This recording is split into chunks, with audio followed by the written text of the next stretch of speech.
So when we think about the impact that effective communications have on the success of any business, be they large or small, for-profit, nonprofit, public or private, it makes us pause and realize that effective communications is by far the biggest issue in business today. Whether it is to persuade or inspire, communicate expectations, manage conflict and change, or any of the other reasons to communicate effectively, it is a skill that today's 21st century leaders must master, no exceptions. We define effective communications as the sender and receiver understanding the message in the same context. In other words, it is the sharing or exchange of meaning that makes the interaction effective or not. We use a model in our coaching process called the DIKW cycle. DIKW stands for data, information, knowledge, and wisdom as a reflection of the different level of communications. Data are discrete points of interest.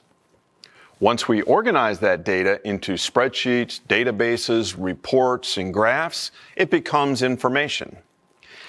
As we become more and more dependent on technology in our day-to-day communications, we share more data and informational content than meaning. However, when we apply meaning to information, we create knowledge, which is where all leaders must effectively communicate crucial conversations within their teams.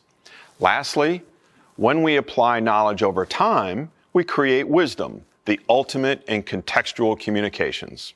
Another element that often gets overlooked in effective communications is the ability to listen. Very few leaders we've worked with over the years have been to a formal training on how to listen effectively.